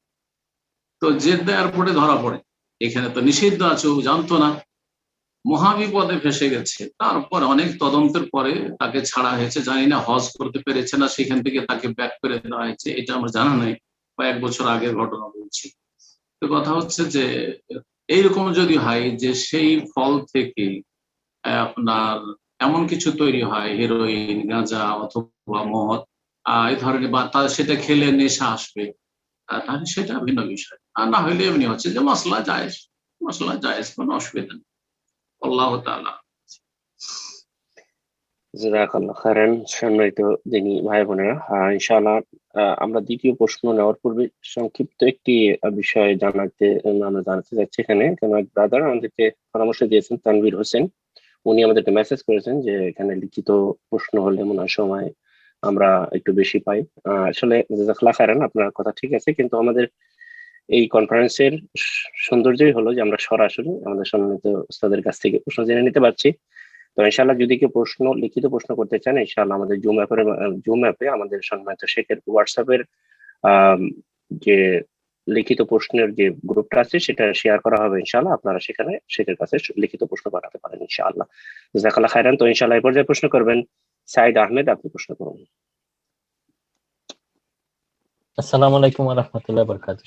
আসসালামু ওয়া রাহমাতুল্লাহি ওয়া প্রথমে বারাকাতুহু। আল্লাহ আপনাকে হায়াতে দান করুন, আল্লাহ এভাবে যাতে আমিন আমিন, জাযাকাল্লাহ খাইর। জি, বাংলাভাষীদের খিদমত করার তৌফিক দান করেন, আল্লাহুম্মা আমিন। আমি আলহামদুলিল্লাহ। ইংল্যান্ড থেকে বলছিলাম স্যার। কোত্থেকে? ইংল্যান্ড। ইংল্যান্ড থেকে, মাশাআল্লাহ। কোন শহরে থাকেন? উবাইদুল্লাহ ভাই আমার একজন ভালো বন্ধু মানুষ, দোয়া করবেন। শাইখ, জি শাইখ, আমার একটি প্রশ্ন হচ্ছে, এই যে দুটো ভঙ্গিতে আমাদের সমাজে দেখা যাচ্ছে যে যারা শিরক বিদআত খারিজিয়াতে লিপ্ত এবং সারা বছর আহলুল হাদিস সালাফিদের বিদ্বেষ করে তাদের উপর কোন রকম বিপদ যদি নেমে আসে, আমাদের কিছুদিনই ভাই মায়া কান্না শুরু করেন। এমনকি আমরা ও আমাদের আলেমগণ যখন চুপ থাকেন, তাদের ব্যাপারে উল্টো কুৎসা রচনা করেন যে তারা কথা বলছে না কেন বা এরকম। তো আমার আবার কোন স্পষ্ট শিরকি বিদাতি আকীদার লোক মারা গেলে ফেসবুকে মিডিয়া শোকে ভরপুর করে দেয়। তো এতে হচ্ছে কি, যারা নতুন করে সালাফি মানহাজে আসছে তারা আবার পুনরায় গুমরাহিতে নিমজ্জিত হয়, বিশেষ করে তাদের ওয়াজ কিতাবাদি এগুলো আবার শোনা শুরু করেন। তো এই ব্যাপারে যদিও আপনার কিছু কথা আছে আগে, তবে আমি চাচ্ছি একটু যদি এখানে বললে উপকৃত হতো। আপনার আব্বার কথাটা কি বললেন বুঝতে পারলাম না। আপনার আব্বার কথা কি বললেন? আপনি আপনার আব্বার কথা বলছেন? না, আব্বুর কথা না, আসলে ওই না, উবাইদুল্লাহ ভাই আপনার ছেলে, মাঝখানে কি বলছিলেন এই বিষয়ে বলতে কি? আচ্ছা, তো আমি প্রশ্নটা হচ্ছে যে আমি জানি না কতটুকু আপনি ধরতে পারছেন, যে কিছু শিরক বিদাতি খারেজি আকীদার লোক সমূহ তারা সারা বছর ধরেন না সালাফিয়া আকীদার মানহাজের বিরোধিতা করে। তো তখন তারা যখন কিছু বিপদ আসে, আল্লাহর পক্ষ থেকে বিপদ আসে, তখন কি করে, কিছু দিনই ভাই মায়া কান্না শুরু করে দেয়। এবং তখন আমাদের প্রবীণ আলেমগণ চুপ থাকেন বা আমরা চুপ থাকি, উল্টা আমাদের বিরুদ্ধে কুৎসা রচনা শুরু করে দেন, মানে বিভিন্ন কথা বলতে। কে কুৎসা রটায়? ওই মায়া কান্না করনেওয়ালারা, মানে আবেগী সালাফি যারা আছেন আর কি। হ্যাঁ, সালাফি নয় ওরা, এই আবেগীরা মায়া কান্না যারা করে, তারা যে শেখেরা কেন কিছু বলে না তাদের পক্ষে, এই তো। জি বুঝতে পেরেছি। প্রথম কথা, আলহামদুলিল্লাহ বেশ কিছু লোকেরা যথেষ্ট ভাই বোন তারা সারা বিশ্বে হেদায়েত হচ্ছে, বিশেষ করে বাংলা ভাষাভাষীদের মধ্যে একটা আলহামদুলিল্লাহ দাওয়াতি জোয়ার, যে তাতে আলহামদুলিল্লাহ একটা ভালো লক্ষণ আছে। কিন্তু যে কোনো ভালোর মধ্যে কিছু মন্দ আছে। তো ভালোর মধ্যে মন্দ হচ্ছে এই বিষয়গুলি। তো অনেক লোক হেদায়েত হচ্ছে, হেদায়েতের কাছাকাছি আসছে, আসার পরে শয়তান, মানুষ শয়তান, জিন শয়তানের চক্রান্তে পড়ে তারা এক গর্ত থেকে উঠে এসেছিল আর এক গর্তে গিয়ে পড়ে যাচ্ছে। হয় তারা নিজেরাই খারেজি হয়ে যাচ্ছে, হ্যাঁ সালাফি মানহাজ পায়নি, সালাফি আকীদা মানহাজ পায়নি, অথচ প্রথমখানে হয়তো সালাফি আলেমদের কথা শুনে হেদায়েত হয়ে এসেছিল, কাছাকাছি এসছে, পুরোপুরি সালাফি হয়নি। যার ফলে আসার পরে কিছু আবেগী কথাবার্তা শুনলো, আর সারা বিশ্বে মুসলিমদের উপরে জুলুম অত্যাচার হচ্ছে, এখানে একটা রিয়াকশনও কাজ করছে। এই প্রতিক্রিয়ায় মনে করছে যে না না না না, এরা তো ভালোই তো আছে, এগুলোর প্রয়োজন রয়েছে। কিন্তু ওই যে এলেম নেই, এলেমের অভাব, এলেম চাইতে কথা বেশি বলে, এলেম চাইতে বেশি লিখে, এলেম চাইতে বেশি তারা লেকচার দেয়, যার ফলে এরা বিভ্রান্তির শিকার হয়ে তারা খারেজি হয়ে যাচ্ছে।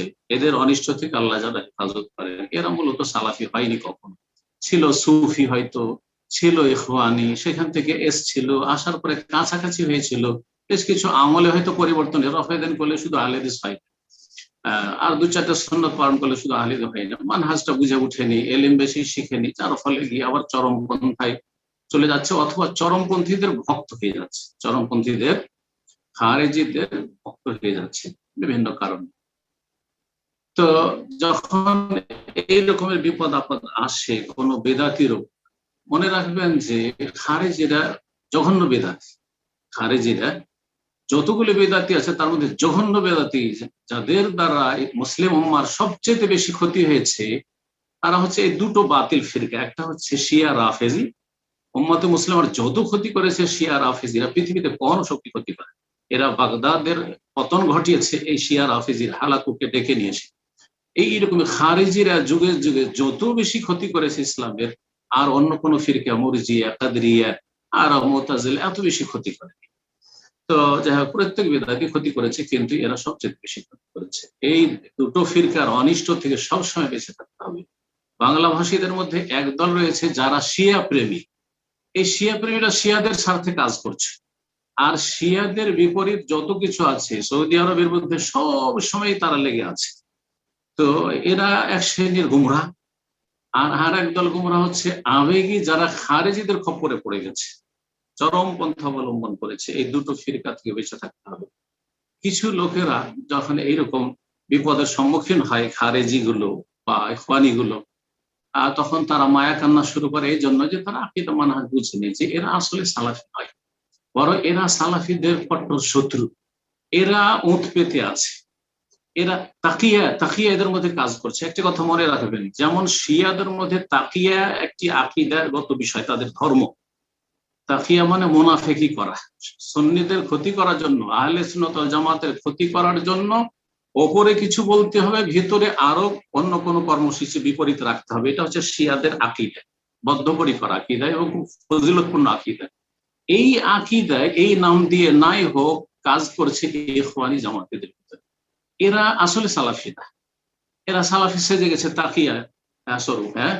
তাকিয়া অবলম্বন করে এরা সালাফি সেজে গেছে। সালাফিদের মধ্যে ঢুকে এগুলোকে, যে নতুন নতুন সালাফি হইতে আসছে না, এদেরকে টেনে নিয়ে গিয়ে তাদের দলে সামিল করার জন্য বা তাদেরকে জঙ্গি বানিয়ে দেওয়ার জন্য, তাদেরকে ঠেলে দেওয়ার জন্য এই জঙ্গিবাদের দিকে। সুতরাং এদের অনিষ্ট থেকে সতর্ক সাবধান থাকতে হবে। বিষয়টা জ্ঞানীরা বুঝছেন যে খুব সতর্ক সাবধান থাকতে হবে। আর আবার বলছি, যারা এই মায়া কান্না করে চরমপন্থীদের ওপর অথবা শিয়া প্রেমীদের ওপর, তারা আসলে সালাফিদের কাছে আসেনি, কিছুটা সংশোধন করেছে, কিন্তু তারা তৌফিক পায়নি, হতভাগা তৌফিক পায়নি। আল্লাহ রাব্বুল কাছে দোয়া করবো, আল্লাহ রাব্বুল তাদেরকে পুরোপুরি হেদায়েত দান করুক এবং সমস্ত মুসলিমকে সমস্ত গুমরাহি থেকে আল্লাহ বাঁচিয়ে রাখুক, এবং আমাদেরকে সালাফি ভাই বোনদেরকে তাদের অনিষ্ট থেকে আল্লাহ হেফাজত করুক। সৌদি আরবের আল্লাহ তাদের অনিষ্ট থেকে হেফাজত করুক। জাযাকুমুল্লাহু খাইর। বারাকাল্লাহু ফিকুম। তো ইনশাআল্লাহ এই পর্যায়ে প্রশ্ন করবেন রানা মিয়া, আপনি প্রশ্ন করুন। সরি, রানু মিয়া, আপনি প্রশ্ন করুন। আসসালামু আলাইকুম সম্মানিত শেখ। আসসালামু আলাইকুম ওয়া রাহমাতুল্লাহি ওয়া বারাকাতুহু। জি জি আমি কুয়েত থেকে বলছি। আমার জি, প্রশ্ন বলুন। ছিল যে কেউ একজন 15-16 বছর তার মায়ের সেবা করছে আল্লাহর সন্তুষ্টি অর্জনের জন্য। এখন তার মাশাআল্লাহ। মৃত্যু 2 দিন আগে ভুল কর্মে তার মায়ের সাথে বেয়াদবি হয়ে যায়, কিন্তু সে মাপ নিতে পারেনি মোবাইলের মাধ্যমে। এখন তার এই গুনাহ থেকে বাঁচার কোনো পথ আছে কিনা? এবং সে আপনার বক্তব্য শুনে 10 বছর আগে থেকেই সহিহ আকীদা গ্রহণ করেছে এবং তাহাজ্জুদ নামাজ পড়তো। এখন সে নামাজে উঠে শুধু কান্না করে যে আমার তো কি হলো, আমি তো জাহান্নামী হয়ে যাচ্ছি মনে হয়। এখন তার জি, জি। বাঁচার কোনো পথ আছে কিনা? অবশ্যই পথ আছে। প্রতিটি অপরাধের সমাধান আছে বা সংশোধন আছে। শিরক কুফরি করে রাসূলুল্লাহ সাল্লাল্লাহু আলাইহি ওয়াসাল্লামের প্রিয়জনদেরকে হত্যা করে, হামজা রাদিয়াল্লাহু আনহু হত্যা করে যদি আল্লাহ ঈমান নসিব করে, রাসূলুল্লাহ সাল্লাল্লাহু আলাইহি ওয়াসাল্লামের যে দাঁত শহীদ হওয়া, তারপরে মাথা জখম হওয়া, এগুলোর পিছনে যারা কারণ ছিল এবং যারা নেতৃত্ব, তারা হেদায়েত পেয়েছে। খালিদ বিন ওয়ালিদ, আবু সুফিয়ান রাদিয়াল্লাহু তারা হেদায়েত পেয়েছে, আল্লাহ রহম করেছে তাদের উপর। তাহলে তওবার রাস্তা অত্যন্ত প্রশস্ত, খোলা আছে। যতক্ষণ বেঁচে আছি আমরা আলহামদুলিল্লাহ তওবার রাস্তা খোলা আছে। এটি সুসংবাদ উম্মতে মুসলিমা এবং যারা সংশোধন করতে চায় তাদের জন্য। তো কথা হচ্ছে যে সবচেয়ে ভালো ছিল জীবদ্দশায় যদি ক্ষমা নিয়ে নেওয়া যেত তাহলে ভালো হতো, কিন্তু সেটা যেহেতু সুযোগ হয়নি, সেটাই তকদিরে ছিল। এখন ইন্তেকালের পরে তাকে যথাসাধ্য নেকি পৌঁছাবার চেষ্টা করতে হবে, সাদাকার মাধ্যমে, বেশি বেশি দোয়া করার মাধ্যমে। আর তারপরে মায়ের যারা আত্মীয় স্বজন আছে, খালা যদি থাকে, খালার খেদমতের মাধ্যমে, খালার সাথে সদ্ব্যবহারের মাধ্যমে, আর্থিক অভাব থাকলে তাদের সহযোগিতার মাধ্যমে ইত্যাদি যেসব প্রয়োজন রয়েছে সেসব প্রয়োজন মেটানোর মাধ্যমে, মায়ের যারা বান্ধবী ছিল তাদের সাথে সদ্ব্যবহারের মাধ্যমে, এই সমস্ত বিষয়গুলি কোরআন সুন্নাহ দ্বারা স্বীকৃত। সুতরাং এই আমলগুলি করুক ইনশাআল্লাহ। তার সাথে তওবা করলে আল্লাহ তুমি মাফ করে দাও, ইনশাআল্লাহ তাআলা মা সন্তুষ্ট হয়ে যাবেন এবং আল্লাহ রাব্বুল আলামিন মাকে সন্তুষ্ট করে দেবেন। জি। জাযাকাল্লাহ খাইরান। তো ইনশাআল্লাহ এ পর্যায়ে প্রশ্ন করবেন সাইদ হাসান, আপনি প্রশ্ন করুন।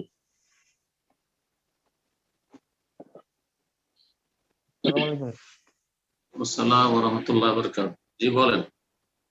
শেখ, আমার প্রশ্ন হয়েছে যে আমি একটা সরকারি চাকরির জন্য আবেদন করতে চাচ্ছি। এখন মানে এখানে একটু কনফিউশন আছে আর কি, যে সংবিধান বানানো অথবা আইন পরিবর্তন করা, এটা কি মানে শিরকের পর্যায়ে যাবে?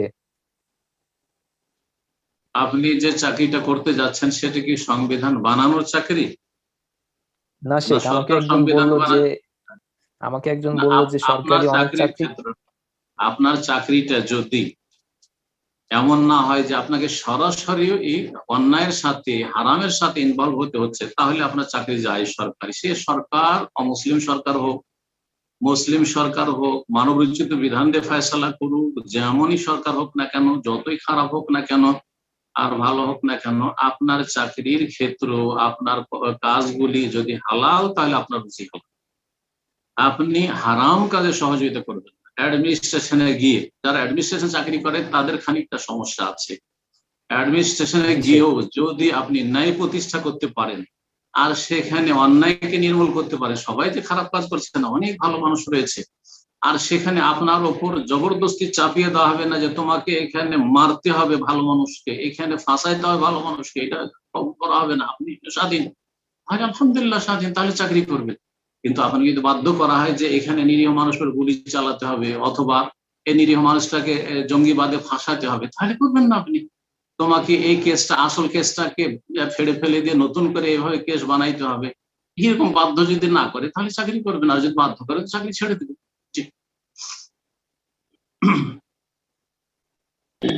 জাযাকাল্লাহ খাইরান। তো ইনশাআল্লাহ এই পর্যায়ে প্রশ্ন করবেন শেখ মোহাম্মদ সোয়াইব, আপনি প্রশ্ন করুন। আসসালামু আলাইকুম ওয়া রাহমাতুল্লাহি ওয়া বারাকাতুহু। ওয়ালাইকুম শেখ আসসালাম। ভালো আছেন? জি আলহামদুলিল্লাহ। বলেন। শেখ আমি রিয়াদ থেকে বলছিলাম। রিয়াজ থেকে, মাশাআল্লাহ, বলেন। শেখ, যদি কোনো ব্যক্তি হাত বা পা পুড়ে গেছে, তো মানে হাতের এমনই অংশ পুড়েছে হাতটা পুরো ভিজাতে পারবে না, আর পায়ের কিছু অংশ পুড়েছে পাটাও পুরো ভিজাতে পারবে না, এই ক্ষেত্রে সে অজু করা পানি দিয়ে অজু করাটাও ঠিক হবে কি তায়াম্মুম করাটা ঠিক হবে? যদি ওযুর অঙ্গগুলি সবগুলি না পড়ে থাকে, শুধু অল্প কিছু হাত পড়েছে, হাতের কিছু অংশ পড়েছে, পায়ের কিছু অংশ পড়েছে, তাহলে পোড়া অংশটায় মাসাই করে নেবে আর বাকি অংশগুলি ধুয়ে নেবে। আর যদি সেটাও সম্ভব না হয় যে আশেপাশে ধুতে গিয়ে সে পোড়া অংশে পানি চলে যাবে, তখন সেটা রোগের আরোগ্যে বিলম্ব হবে অথবা রোগ বেড়ে যাবে, তাহলে পুরো পায়ে মাসাই করতে পারবে। পায়ের উপরে যদি পটি বাঁধা থাকে, হাতে যদি যে জায়গাটা পুড়েছে তাতে যদি পটি বাঁধা থাকে, তাহলে তার উপর মাসাই করবে আর বাকি অংশ ধুয়ে নেবে।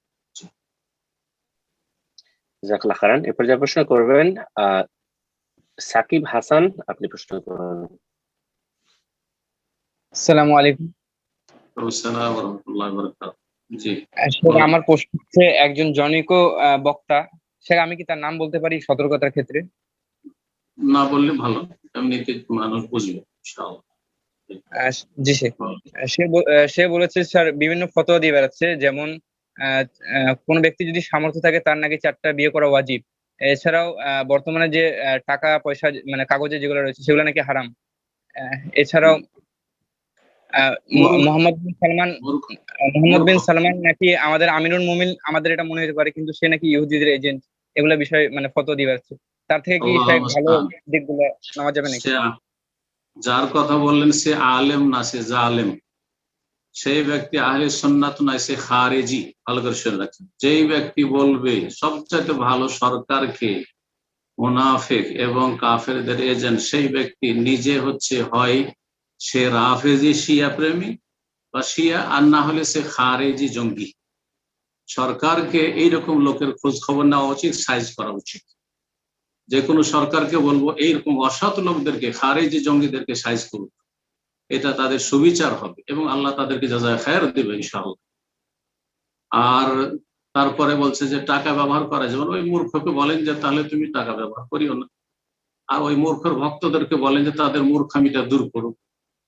আর তারপরে আরো কি বললেন যে 4টা বিয়ে করো ওয়াজিব, কোন আইম্মা বলেন না, আবু হানিফা না, শাফি না, মালিক না, আহমদ।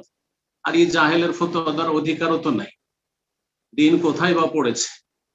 জেনারেল লাইনে পড়ে মুফতি ফতোয়া দেওয়া শুরু করবে, এটা একেবারে বড় গুমরাহি। যদিও ফতোয়া ঠিক দেয় তবুও সে ব্যক্তি গুনাহগার।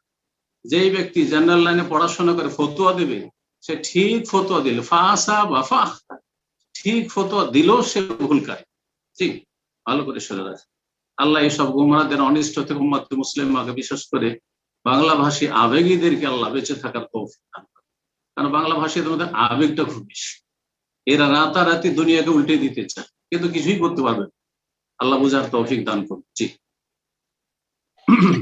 জাযাকাল্লাহ খাইরান। তো ইনশাআল্লাহ এই পর্যায়ে প্রশ্ন করবেন নাইম, আপনি প্রশ্ন করুন।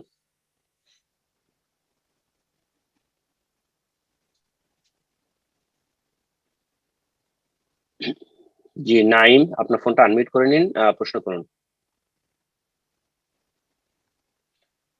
আমরা পরবর্তী, জি ইনশাআল্লাহ আপনার ফোন আনমিউট হয়েছে, জি প্রশ্ন করুন। আসসালামু আলাইকুম শাইখ। ওয়ালাইকুম আসসালাম ওয়া রাহমাতুল্লাহি ওয়া বারাকাতুহু। জি বলেন। ঢাকা বাংলাদেশ থেকে বলছি। বলেন।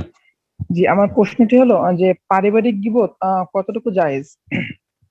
যেমন হচ্ছে আমার যে পারিবারিক গীবত মানে মানে পরিবারের যে মানে পরিবারে একসঙ্গে থাকতে হলে তো অনেক কিছু ঘটে। এখন যদি মানে যৌথ পরিবার, পারিবারিক জীবনে বলছেন না, যৌথ পরিবার বলেন। যৌথ পরিবারের বিধান কি, এই তো বলতে চাইছেন, তাই না? জি জি, মানে আমার প্রশ্নটি হচ্ছে মানে আমার আম্মু যখন নতুন বিয়ে হয় তখন আমার পরিবারের অন্যান্য সদস্য যেমন আমার কাকি, আমার দাদি সহ অনেকে আমার আম্মুর সঙ্গে অনেক মানে জুলুম করতো, তারপরে নির্যাতন অনেক কিছু করতো আর কি। মানে তারপরে হচ্ছে আপনার এখনো আর কি আমার আম্মুর সঙ্গে বা আমার সঙ্গে আমার আব্বুর সঙ্গে অনেকে হিংসা বা অপবাদ মানে আমাদের নামে হচ্ছে আমাদের এলাকায় বিভিন্ন মানুষের সাথে আমাদের নামে যে অপবাদ গীবত এগুলো করে আর কি। তো আমার আম্মু হচ্ছে মাঝে মাঝে আমার সঙ্গে গল্প করার সময় আছে মানে পুরাতন কথাগুলো বলে আর খুব মানে খুব কান্না করে আমার সঙ্গে। তো মানে তো এগুলো আসলে আমার আম্মু এখন আমার সঙ্গে বলতে পারবে কিনা, মানে এগুলো বললে আমার আম্মুর কোনো মানে গুনাহ হবে কিনা, বা আমার আম্মু মানে আমার আম্মু হচ্ছে আমাকে সতর্ক করার জন্য যে বলে যে আব্বু তুমি মানে জীবনে বড় হলে তাদের থেকে সতর্ক থাকবা, মানে এগুলো আসলে আমার আম্মু বলতে পারবে কিনা, কোনো গুনাহ হবে? কেউ যদি কারো জুলুম করে থাকে, যেমনটা বললেন যে চাচিদের পক্ষ থেকে বা চাচাদের পক্ষ থেকে জুলুম হয়েছে, আসলে যৌথ পরিবারের কুফল। এইভাবে বেহায়া বেপরদাহে যৌথ পরিবার, যেটা বাঙালি আমাদের দেশের ট্রেডিশন, সেটা ইসলাম নয়। আগে পর্দা বহাল রাখতে, পর্দা বহাল রেখে যতটা একে অপরের সহযোগিতা করা সম্ভব বা পাশে থাকা সম্ভব থাকবে, কিন্তু জয়েন্ট ফ্যামিলিতে থাকতে হবে, একসাথে খাওয়া দাওয়া করতে হবে, এগুলো আমাদের দেশি কথা, এগুলো ইসলামী কথা নয়। দূরে থেকে এই যে আপনার চাচিদের সাথে আপনার মায়ের যে এই খারাপ সম্পর্কগুলি হয়েছে, বা একজন আরেকজনের জুলুম করেছে, যেই করুক না কেন, এগুলি কিন্তু এই যৌথ পরিবারে থাকার কারণে। এসব না করতে গেলে সব হইতো না। দূরে থাকলে সম্পর্ক অনেক ভালো থাকে। আরবি কবি বলে, আমি তোমার থেকে আমার ঘরের দূরত্ব কামনা করি, যাতে করে তোমার নিকটবর্তী হইতে পারি। তো কাছাকাছি থাকার জন্য, সুসম্পর্ক রাখার জন্য ঘর আলাদা রাখা, এটা ভালো কাজ। জি, সম্পর্ক ভালো থাকে। তো যা করেছে এগুলো আসলে ভুল করেছে জয়েন্ট ফ্যামিলিতে ওইভাবে থাকাটা। এখন যা ঘটে গেছে, অতীতে জুলুম হয়েছে, সেগুলি বারবার করে জাগিয়ে তোলা, এক তো এতে কষ্ট বাড়াবে, মনোকষ্ট বাড়াবে, যেটা ভালো না। এতে হবে কি, আপনার মায়ের অন্তরে শত্রুতা আর বিদ্বেষ আরো মজবুত হবে, বদ্ধপরিকর হবে চাচিদের ক্ষেত্রে, অন্যান্য আত্মীয়দের ক্ষেত্রে, যেটা ভালো জিনিস নয়। সবসময় ভুলে যাওয়ার চেষ্টা করতে হবে, উপেক্ষা করার চেষ্টা করতে হবে, তাহলে সেগুলি চর্চা করতে হবে। দ্বিতীয় কথা হচ্ছে যে জুলুমগুলি হয়েছে, সেগুলি ছেলেকে বলা, একবার সতর্ক করার জন্য সংক্ষেপে বলে দেওয়া যথেষ্ট, যে তারা সাবধান, তারা খুব একটা ভালো মানুষ নয়, যথেষ্ট। কিন্তু এই করেছে আমার সাথে, সেই করেছে, এগুলি গীবত, আর গীবত হারাম। একমাত্র কোন জায়গায় বিচার চাওয়ার জন্য, আর সেটা ছেলের কাছে তো বিচার পাবে না। লা ইয়াহিব্বুল্লাহুল জাহরা বিসসুই মিনাল কওলি ইল্লা মান যালাম। যদি কেউ নির্যাতিত হয়, জুলমের শিকার হয়, তাহলে মন্দ কথাগুলি চর্চা করতে পারবে, না হলে পারবে না। এটা কোরআন এবং হাদিস দ্বারা প্রমাণিত। কিন্তু বিচার চাওয়ার জন্য, সমস্যার সমাধানের জন্য, কারো কাছে মাসলা জানার জন্য আলেমের কাছে অভিযোগ করতে পারবে, বা কোনো এরকম জুলমের কথা আলোচনা করতে পারবে। গীবত যে 6-7টি জায়গায় জায়েজ, ইমাম নওয়াবী রাহমাতুল্লাহ আলাইহি আলোচনা করেছেন। সেই ইমাম নওয়াবীর যে শারহ মুসলিম রয়েছে, মুসলিমের শারহ রয়েছে তাতে, আর তারপর রিয়াজুস সালেহিনে, যেটা বাংলা অনুবাদ পাবেন। তো তার মধ্যে আপনার এটা পড়েন, আপনার আমার এটা পড়েন। সুতরাং আত্মীয় স্বজনদের জুলমগুলি বারবার করে চর্চা করা ঠিক নয়। মাকে নিষেধ করবে, জেনে নিয়েছেন, যথেষ্ট। আর যদি তারা খারাপ মানুষ হয়, তাদের থেকে একটু দূরত্ব বজায় রেখে তাদের সাথে সদ্ব্যবহার করবেন, এটাই শরীয়ত বলছে। জাযাকাল্লাহ খাইরান। সম্মানিত দিনী ভাই বোনেরা, আমরা একদম প্রোগ্রামের শেষ পর্যায়ে চলে এসেছি। এখন থেকে আমরা হয়তো একটা বা দুটো প্রশ্ন মাধ্যমে ইনশাআল্লাহ আজকে প্রোগ্রাম শেষ হবে। তো ইনশাআল্লাহ এই পর্যায়ে প্রশ্ন করবেন সাব্বির হোসেন, আপনি প্রশ্ন করুন।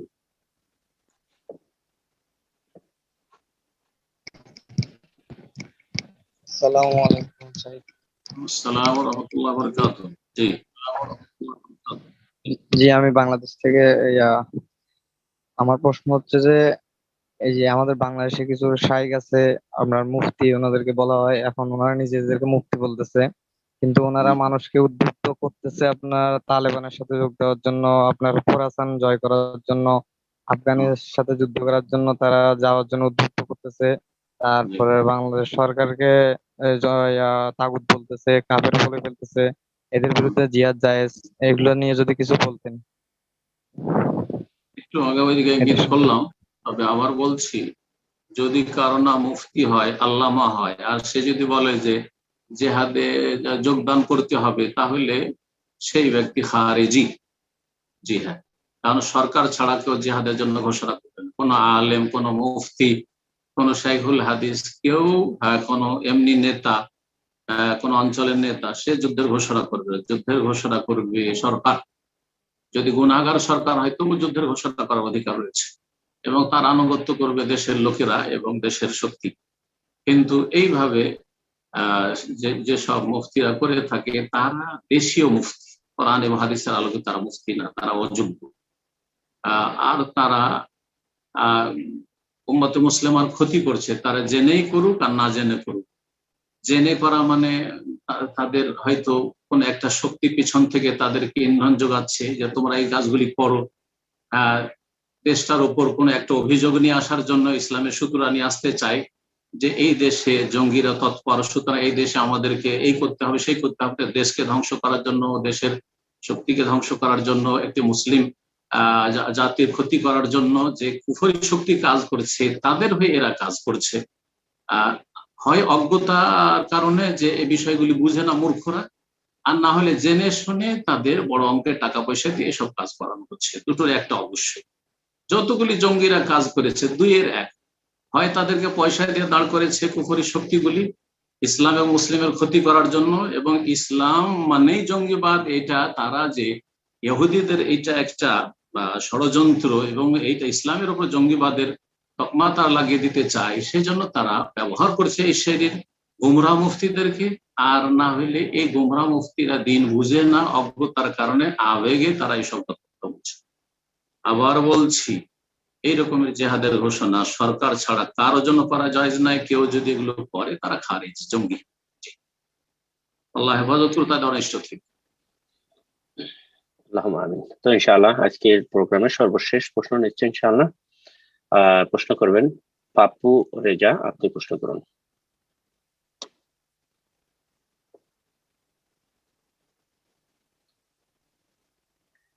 জি পাপ্পু রেজা, আপনার ফোনটা আনমিউট করুন। জি জাযাকাল্লাহ, প্রশ্ন করুন। আসসালামু আলাইকুম রহমতুল্লাহ বারাকাতুহু। আসসালামু আলাইকুম রাহমাতুল্লাহি ওয়া বারাকাতুহু। জি সাইক, আমি ইন্ডিয়া থেকে বলছিলাম। হ্যালো, ইন্ডিয়া থেকে, ইন্ডিয়া থেকে বলছিলাম। জি বলেন, কোন জায়গা থেকে? হ্যাঁ, ইন্ডিয়ার পশ্চিমবঙ্গ, বলেন। বীরভূম। আচ্ছা মাশাআল্লাহ, বীরভূম, বলেন।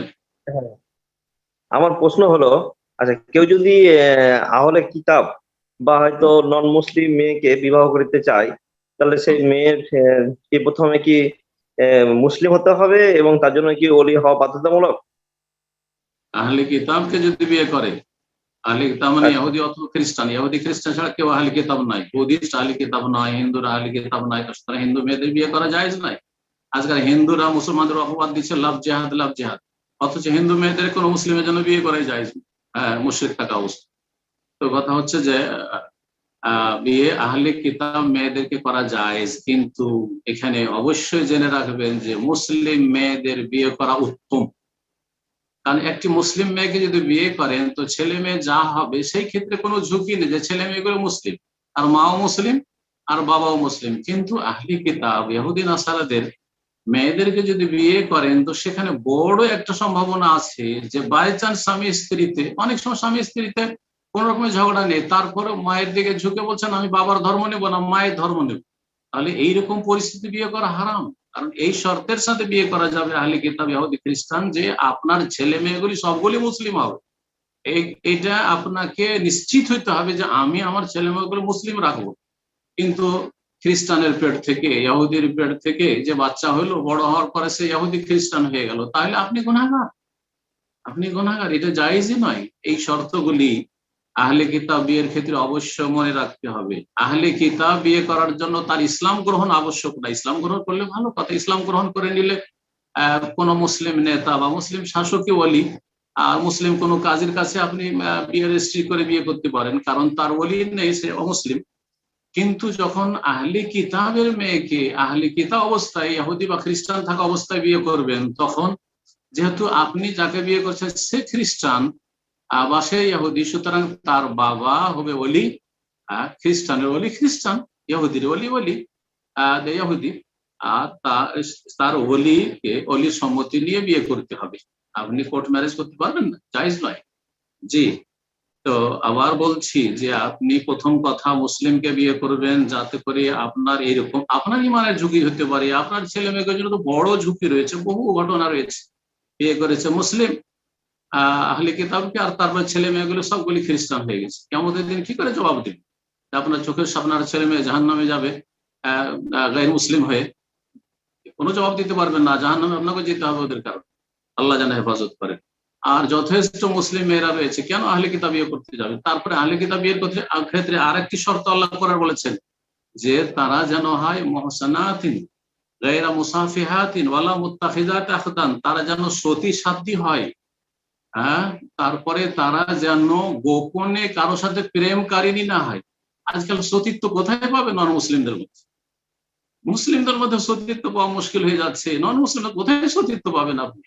কোথায় যাচ্ছেন আপনি? সুতরাং এত সহজ নয় যে আপনি আহলে কিতাব বলে শুধু বিয়ে করতে থাকবেন। আল্লাহ যেন বুঝার তৌফিক দান। অনেক সময় হয়ে গেল আজকে, তো আজকে এখানে দোয়া করে শেষ করে দেন ইনশাআল্লাহ। জাযাকুমুল্লাহ খায়র। অনেক কথা হলো। আল্লাহ রাব্বুল আলামিন যেন ভালো কথা বলা তৌফিক দান করেন, সহি কথা বলা তৌফিক দান করেন, এবং ভালো কথা সহি কথার উপর আপনাদেরকে আমল করার তৌফিক দান করেন। এবং কোনো কথা ইচ্ছাকৃত অথবা অনিচ্ছাকৃত যদি ভুল হয়ে যায় তো আল্লাহ আমাকে মাফ করে দেন, এবং আপনাদেরকে আল্লাহ রাব্বুল আলামিন তার থেকে বেঁচে থাকার তৌফিক দান করেন, এবং আমাদের সকলকে সংশোধন করার তৌফিক দান করেন, এবং আল্লাহ রাব্বুল সিরাতে মুস্তাকিম আল্লাহ যেন আমাদেরকে অটল রাখেন। আর সমস্ত রকমের গুমরাহি থেকে, ফিতনা থেকে, খারেজি জঙ্গিদের ফিতনা থেকে আল্লাহ মুসলিমদেরকে বেঁচে থাকার তৌফিক দান করেন। রাফেজি শিয়াদের অনিষ্ট থেকে, ফিতনা থেকে আল্লাহ যেন মুসলিম উম্মাহকে বাঁচিয়ে রাখেন। সাল্লাল্লাহু সাল্লাম আলা নবিয়ানা মুহাম্মদ ওয়া আলা আলিহি ওয়া সাহবিহি আজমাইন।